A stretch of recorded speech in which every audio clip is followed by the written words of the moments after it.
According to Dudley, though, the deal wasn't done until LeBron gave his approval. Take a listen to Dudley on Adrian Wojnarowski's podcast right here.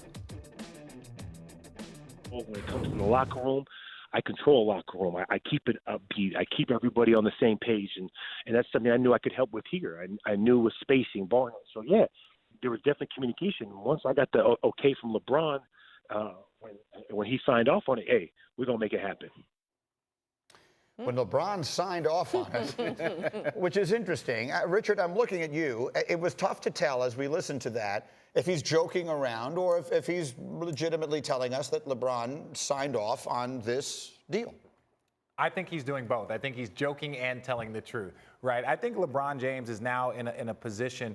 Not that he's the GM, but he's in a position now was like, hey, what do you think we need? I've seen Tim Duncan at the back of the plane with Popovich during the trade deadline, right? Your best player, one of the smart basketball minds, it doesn't matter if it's Tim Duncan, Michael Jordan, or LeBron James, you want their input. And I think LeBron James watches as much basketball, and if he watches what Jared Dudley did for the Brooklyn Nets and the energy that he brought to their locker room and all the things that are said, I think that's one of those guys that you would sign off on. Listen, I mean, I would take it a step farther, and that is that with everything we've seen happen with the Lakers over the course of the last few months, who is it you have more confidence in to be making good decisions right now with that organization than LeBron James? He's the only person who has proven he can do what it is he's being asked to do. Do you have more confidence in ownership? Do you have more confidence in people who are advising ownership? Do you have more confidence in the general manager, Rob Pelinka? LeBron James is the first person I would turn to when I'm making a decision. And I'll say this is them starting to understand what LeBron James has always had around them. He's always had good locker room guys. It was Mike Miller, Shane Battier, James Jones, Richard Jefferson.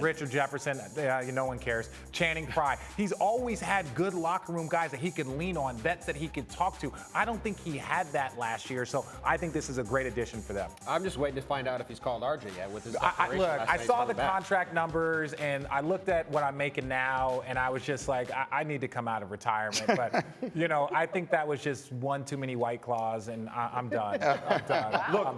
Look, but going back to this as far as LeBron James goes in the front office of the Lakers, without question, first of all, every team, as you mentioned, if you have a star that is amongst the best and is dialed into the game as much as LeBron James is, you need to seek out their advice. Yeah. Hey, what do you need? You've been to the finals how many times? You've been to the NBA finals how many times? Okay. What do you need to make this work here? Because right now, whatever we did last year, it wasn't good enough, period. Even if he was healthy, it wasn't good enough to win a championship or compete in the West with the teams that they have.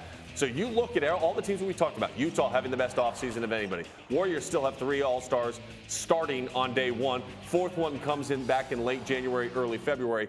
Who do you have around you that's going to help you get over the top? This was why I was very curious as to why they would not have just hired the coach LeBron wanted.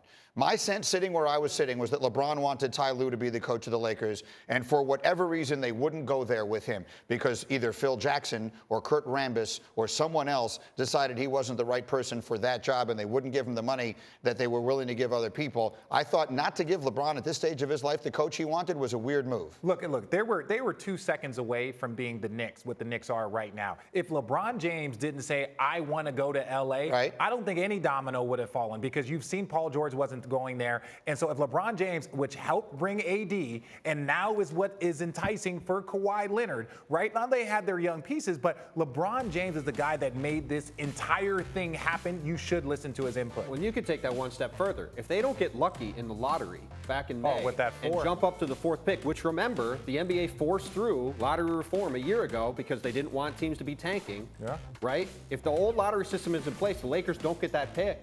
And then they don't get Anthony Davis, and they don't get Kawhi Leonard. So, even with LeBron there, it wasn't a guarantee this was going to happen. The other thing about this is from Jared Dudley's perspective, it's actually a vote of confidence to say, yeah, LeBron wants me here. Because LeBron is LeBron. And I think people forget that sometimes, too. They're like, oh, why would Jared Dudley put this out here? No, he's saying that guy, the best player in the NBA, wants me on his team, and they're building a powerhouse team, and he wants me there.